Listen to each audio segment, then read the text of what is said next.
Hello students, in this video I want to give you a short overview of your first performance-based project, which entails you creating an interdisciplinary curriculum plan.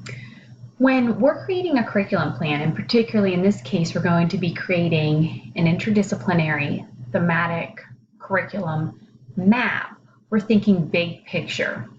What are the overall themes that we're going to be addressing? The subject areas, the standards, what are the primary learning activities, what are the skills that students are going to acquire, how will they evidence their learning, how will we formatively and summatively assess that learning. Those are the big things that we're looking at. We're not looking at the nitty-gritty lesson plans. You're not creating lesson plans, you're looking at big picture, and what's going to guide you is the template of the map that I have provided for you to fill in down here. You see you have a curriculum map template. You also have an exemplary example of one. You have a second one that has been slightly modified that is included in the exemplary example of a cross-curricular integrated unit. And I'm fine with you modifying that curriculum map slightly so that it better addresses the particular interdisciplinary curriculum plan that you establish. I honestly think if you use the one that's in here as a model, or if you use this one, that would be the best way to guide you and to make sure that you have all the primary pieces there. But again, you're thinking big picture, you're not creating nitty-gritty lesson plans. But let's go up and look at what this entire curriculum plan is to be based on. It's going to be based on one of the three interdisciplinary curriculum plans that you have read about in your textbook on pages 102 to 109. So it's going to be based on the real life scenario thematic model that it was employed in Richmond Heights Middle School, or the cross-curricular program that's employed at Homer Junior High School, or the curriculum streams program that's employed at Brown Barge Middle School. So you've read about all of those. You're going to create one that's similar to one of those three, and you're issued a challenge under each of those on this screen, and it gives you some particulars that need to be incorporated into each of those if you choose them. So for the real life scenario, you're to create 2 semester theme projects which address the 4 content areas of language arts, math, science, and social studies in real world meaningful ways. So if you choose that, that's the challenge that you have to then meet. If you choose the cross-curricular program at Homer Junior High School, you'll create 4 mini courses which are relevant and project-based, so that's based on active learning. The students will be completing projects, and you want to consider the school culture of your district. So you would somehow identify, probably in your parent letter, how these projects relate to the community and how they have relevance to the culture within that school. You decide what this looks like. So it gives you a lot of creative freedom, but the culture of the community is key to making these projects have some real life relevance and application. The curriculum streams project, you are asked to create 3 theme units which address standards from 2 grade bands. So whether you're addressing standards from 6th and 7th grade, whether you're addressing standards from 7th and 8th grade, that's totally up to you. You choose which grades you want to use. Students are responsible for self-assessment with the curriculum streams model, and they chart their own learning. So that's to help students become more self-sufficient, independent learners. You don't have to worry about equipment and supplies here. I've had students do the curriculum streams before, and it's worked out beautifully, and they've based them on different books that are of interest for students at that grade level, whether it's A Wrinkle in Time, Wonder, and so they created some nice curriculum streams, and then students charted their progress and journaled throughout. So that's one way you could employ that. The real life scenario one is the only one that says you have to base those 2 semester theme projects on those 4 content areas. You have more freedom and leeway in the cross-curricular program. You have these 4 mini courses.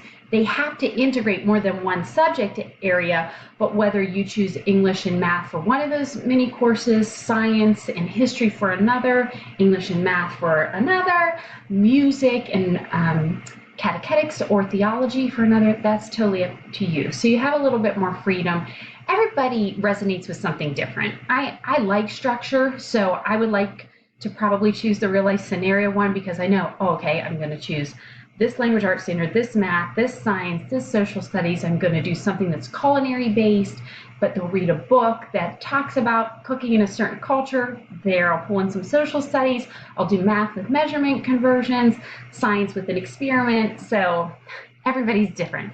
But that's why you have freedom to choose the challenge which resonates with you. Even though you all have freedom to choose among those three, there are going to be some similarities with the project in general that all of you complete. And that is highlighted in these three requirements. All of you will have a short review of literature that addresses the rationale behind the interdisciplinary approach. What is it? What are some different ways that it can be inactive? Why is it valuable? And perhaps what are some of the negativities, drawbacks, or challenges as well? You have to include at least 3 cited works within this review of literature, and it should be around 3 to 4 pages, not including your reference page. Then you'll create your curriculum map that addresses the themes, standards, student activities, and the examples of formative and summative assessment that you will use to address the learning outcomes of each of those thematic units that you design. And then you will create a course description or information letter of the themes that you will be addressing, as well as the faculty expectations, what you expect from yourself, and student learning outcomes of the interdisciplinary curriculum. And that's just to continue to cultivate strong student, family, teacher, school relationships and ties. I think the best way to make sure that this makes sense is to look at an exemplary project. So I'm going to pull up one that I have included here. And if you simultaneously pull up the exemplary example of the cross-curricular integrated unit and the scoring rubric, you can see how this project fulfills at an exemplary level each element of the rubric. So I'm going to pull up the rubric. So I have that here. Again, it gives you a recap of what I just had addressed, or the primary elements and the challenges that you could potentially base this on. And then the first portion of the rubric, which addresses standards that are pertinent to the American Middle Level Educators Association, this first part all addresses aspects that need to be included in the review of literature. The second portion addresses aspects that must be included in that curriculum map. And the curriculum map continues all the way down through Standard 4. And Standard 5 addresses elements that need to be contained in that parent or family or guardian letter. The last portion just addresses grammar mechanics, the organization of the review of literature itself, and then your references. But if you keep that up and then you pull up the exemplary example,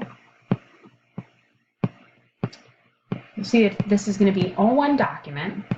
This one's about a total of 10 pages with everything in it, and the title page and the reference page. So we have our title page, and then Sister Mary then does her review of literature. She has an introduction where she talks about the need of an integrated curriculum. Then she gives a definition and structure of an integrated curriculum, and she talks about different ways we could integrate curricula across different subjects, different names that it goes by, and why. Sometimes it's based on themes, sometimes it's based on other types of topics, and you could even in this portion, in fact, I would encourage you, if you want to talk about different ways that it could be implemented, use those 3 models that are in your very text, talking about curriculum streams, talking about real life thematic units, where you have these units that are based all on real world application, or when you have a cross-curricular program with these mini workshops. So that's another way that you could talk about various types or ways that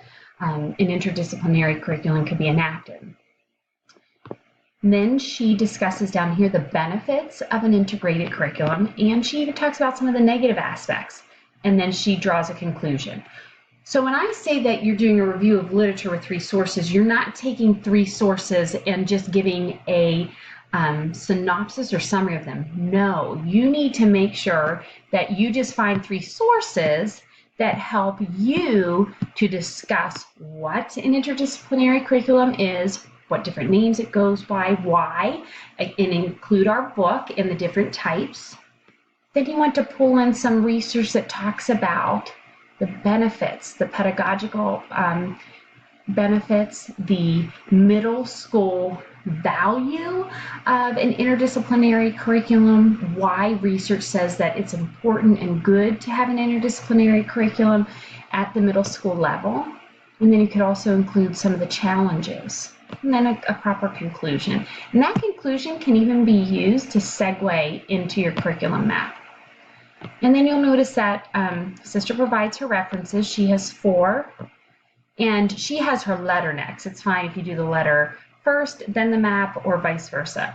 But this map needs to align with the rubric expectations, and it gives the parents a thorough idea of what each workshop will look like, what the students will produce. It probably will invite the parents to come and be involved and see the end products, either through some type of presentation or an open house. And it also talks about what the teacher will be doing throughout.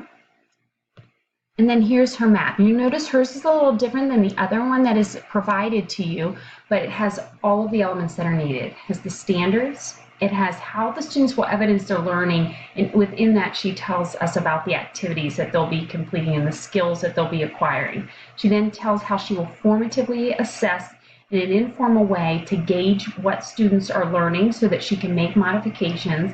And then she talks about the summative assessment.